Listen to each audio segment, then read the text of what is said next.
আসসালামু আলাইকুম ওয়া রাহমাতুল্লাহ। রমজান মাসেও 3 শ্রেণীর নারীদেরকে আল্লাহ তাআলা ক্ষমা করবেন না। এজন্য মা বোনদেরকে বলবো, আপনারা সাবধান থাকুন। যে সমস্ত নারীরা নামাজ পড়ে না, এদেরকে আল্লাহ রাব্বুল আলামিন ক্ষমা করবেন না। কারণ হলো, আপনি যত ইবাদত বন্দেগী করেন না কেন, যদি আপনি ফরজ সালাতগুলো নিয়মতান্ত্রিক না পড়েন, তাহলে আপনি জান্নাতে প্রবেশ করতে পারবেন না। আমাদের প্রিয় নবী হযরত মুহাম্মদ সাল্লাল্লাহু আলাইহি ওয়াসাল্লাম বলেছেন, কিয়ামতের দিন সর্বপ্রথম বান্দা বান্দির নামাজের হিসাব নেওয়া হবে। অনেকে আছে সারা বছর নামাজ পড়ে না, অর্থাৎ এক ওয়াক্ত নামাজও পড়ে না, কিন্তু রমজান মাসে গিয়ে ঠিকই তারাবির নামাজে ভিড় জমায়। তারাবির নামাজ অত্যন্ত ফজিলতপূর্ণ একটি নামাজ, কিন্তু এটির মর্যাদা কখনোই কোনো ফরজ নামাজের ঊর্ধ্বে নয়। এমনও অনেক নারী রয়েছেন, তারা এশা পড়েন, তারাবি পড়েন, কিন্তু দেখা যায় পরের দিন ফরজ পড়ছেন না বা জোহর পড়ছেন না, বা সেখানে শৈথিল্য প্রদর্শন করছেন। দিনের ফরজ নামাজগুলোতে শৈথিল্য প্রদর্শন করছেন, রাতে নামাজগুলো ঠিকভাবে পড়ছেন। মূল কথা হচ্ছে, প্রত্যেকটা ফরজ নামাজকে সর্বপ্রথম প্রায়োরিটি দিতে হবে, অধিক গুরুত্বের সাথে ফরজ নামাজগুলো আদায় করতে হবে। তারপর অতিরিক্ত ইবাদত হিসাবে তারাবি, তাহাজ্জুদ, কিয়ামুল লাইল এবং যাবতীয় সুন্নত নামাজের মর্যাদা দিতে হবে। যে সমস্ত নারীরা 5 ওয়াক্ত নামাজ পড়ে না, তারা রমজান মাসে রোজা রাখলেও আল্লাহ তাআলা তাদেরকে ক্ষমা করবেন না। রোজা রাখতে হবে, এটা একটা ফরজ ইবাদত, কিন্তু আপনাকে অবশ্যই নামাজ আদায় করতে হবে। প্রিয় দর্শক, যে 3 শ্রেণীর নারীদেরকে আল্লাহ তাআলা জান্নাতে প্রবেশ করতে দেবেন না, তার মধ্যে 1 নম্বর হলো যে নারী নামাজ পড়ে না।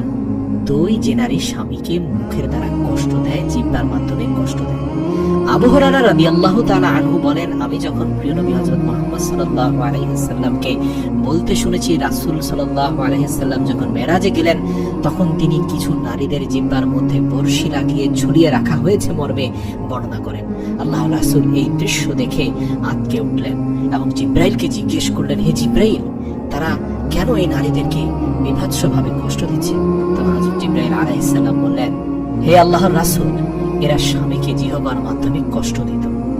অনেক মেয়েরা আছে, তাদের স্বামীকে ধমকের সুরে কথা বলেন, আমি মেয়ে হয়েছি তাই তোমার ঘর করছি, বা স্বামীর কোনো অবদানকে মূল্যায়নই করেন না, অথবা অবদানকে মূল্যায়ন করলেও শুধুমাত্র একটি ভুলের কারণে সকল অবদানকে এক মুহূর্তে অস্বীকার করে বসে থাকেন, তুচ্ছ তাচ্ছিল্য করেন।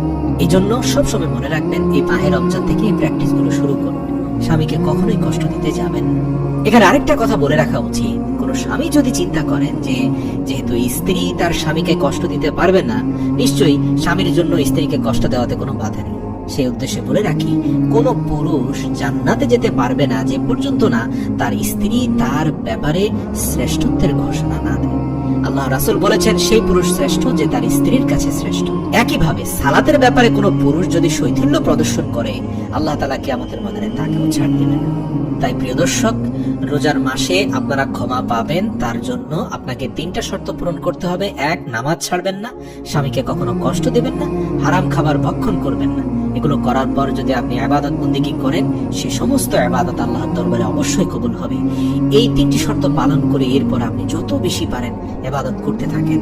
তারাবির নামাজ পড়েন, 20 রাকাতই সম্পূর্ণ পড়েন, তাহাজ্জুদ পড়েন, কিয়ামুল লাইল পড়েন, যতটুকু আপনার তৌফিকে কুলায় করতে থাকেন।